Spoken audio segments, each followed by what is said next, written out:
أنزلنا عليك القرآن لتشقى.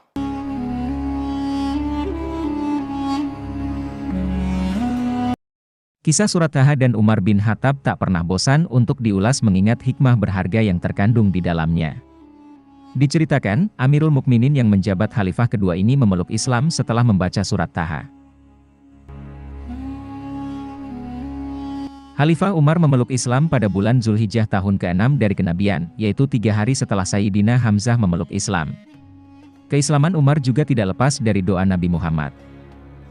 Sebagaimana diriwayatkan Imam At-Tirmidzi dari Ibnu Umar dan juga hadis At-Tabrani dari Ibnu Mas'ud dan Anas bahwa Nabi bersabda, "Ya Tuhanku, kokohkanlah Islam ini dengan salah seorang dari 2 orang yang paling engkau cintai, Umar bin Khattab atau Abu Jahal bin Hisham." Umar mendapat cahaya Islam, bukan Abu Jahal. Sebelum memeluk Islam, Umar dikenal dengan watak keras dan kepribadian temperamental, namun memiliki harga diri yang tinggi. Beliau memiliki permusuhan kuat terhadap Islam.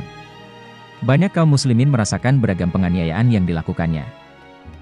Dikisahkan dalam Sirah Nabawiyah, suatu malam Umar datang ke Masjidil Haram secara sembunyi-sembunyi untuk mendengarkan bacaan sholat Nabi Muhammad. Kala itu membaca surat Al-Haqqah. Umar kagum dengan susunan kalimatnya lantas berkata pada dirinya sendiri, "Demi Tuhan, ini adalah syair sebagaimana yang dikatakan kaum Quraisy." Kemudian beliau mendengar Rasulullah membaca ayat 40-41 yang menyatakan bahwa Al-Quran bukan syair. Lantas Umar berkata, kalau begitu berarti dia itu dukun. Kemudian beliau mendengar bacaan Rasulullah ayat 42 yang menyatakan bahwa Al-Quran bukanlah perkataan dukun.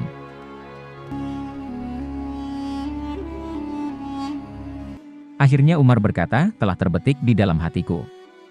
Akan tetapi karena kuatnya adat jahiliyah, fanatik buta, pengagungan terhadap agama nenek moyang, Umar tetap saja memusuhi Islam. Suatu hari, Umar berniat membunuh Nabi Muhammad. Umar berjalan sambil menghunus pedangnya. Dalam perjalanan, Umar bertemu dengan Nuaim bin Abdullah. Dalam riwayat lain disebutkan, seseorang dari suku Bani Zahrah atau seseorang dari suku Bani Makhzum. Laki-laki itu berkata, hendak kemana engkau wahai Umar? Umar menjawab, aku ingin membunuh Muhammad. Orang itu berkata lagi, kalau Muhammad engkau bunuh, bagaimana engkau selamat dari kejaran Bani Hashim dan Bani Zahrah? Umar menjawab, menurutku, sekarang ini engkau sudah menjadi penganut Asy-Syabi'ah, sebutan terhadap pengikut agama Islam, dan keluar dari agamamu. Orang itu berkata kepadanya, maukah aku tunjukkan padamu yang lebih mengagetkanmu lagi, wahai Umar? Sesungguhnya saudara, perempuan, dan iparmu juga telah menjadi penganut Asy-Syabi'ah dan meninggalkan agama mereka berdua. Mendengar itu, Umar langsung bergegas mendatangi saudara perempuannya yang saat itu sedang belajar Quran, surat Taha, kepada Habab bin Al-Arad. Umar mendapati Habab bin Al-Arad membawa lembaran Al-Quran bertuliskan Toha. Melihat Umar datang, spontan Habab menyelinap ke bagian belakang rumah, sedangkan saudara perempuan Umar menutupi lembaran Al-Quran tersebut. Apa gerangan suara bisik-bisik yang aku dengar dari kalian, kata Umar. Kemudian saudara perempuan Umar dan suaminya berkata, kami tidak sedang membicarakan apa-apa, hanya sekadar perbincangan di antara kami.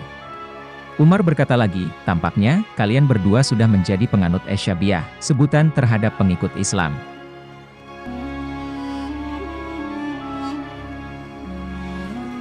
Iparnya berkata, wahai Umar, bagaimana pendapatmu jika kebenaran itu berada pada selain agamamu?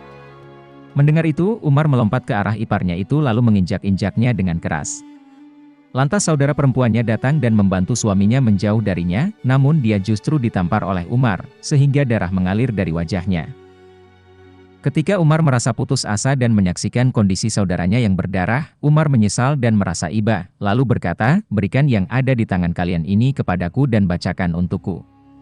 Saudaranya itu berkata, sesungguhnya engkau itu kotor, dan tidak ada yang boleh menyentuhnya melainkan orang-orang yang suci, oleh karena itu, berdiri dan mandilah. Kemudian Umar berdiri dan mandi, lalu mengambil kitab itu dan membaca, dengan nama Tuhan yang Maha Pemurah lagi Maha Penyayang. Umar berseloroh, sungguh nama-nama yang baik dan suci. Ketika Umar melanjutkan membaca surah Taha hingga sampai pada ayat 14. Sesungguhnya aku ini adalah Tuhan kalian, tidak ada Tuhan selain aku dan dirikanlah sholat untuk mengingatku. Umar berkata, alangkah indah dan mulianya kalam ini. Kalau begitu, tolong bawa aku kepada Muhammad. Saat Habab mendengar ucapan Umar, dia pun keluar dari persembunyiannya sembari berkata, "Wahai Umar, bergembiralah karena sesungguhnya aku berharap engkaulah yang dimaksud dalam doa Nabi pada malam Kamis. Ya Tuhanku, kokohkanlah Islam ini dengan salah satu Umar bin Khattab atau Abu Jahal." Waktu itu, Nabi sedang berada di rumah. Umar mengambil pedangnya dan menuju rumah Nabi, kemudian mengetuk pintunya. Salah seorang melihat Umar bin Khattab datang dengan pedang terhunus kemudian mengabarkannya kepada Nabi, lantas mereka berkumpul.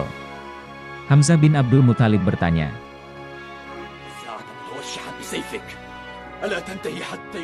"Ada apa kalian?" Mereka menjawab, "Umar datang."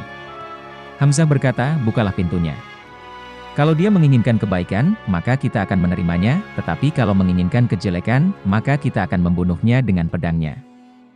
Kemudian Nabi Muhammad menemui Umar dan berkata kepadanya, "Ya Tuhanku, ini adalah Umar bin Khattab. Ya Rabbku, muliakan Islam dengan Umar bin Khattab." Dan dalam riwayat lain, "Ya Tuhanku, kuatkanlah Islam dengan Umar." Seketika itu pula Umar bin Khattab bersyahadat. Menurut riwayat, Umar adalah orang ke-40 yang memeluk Islam.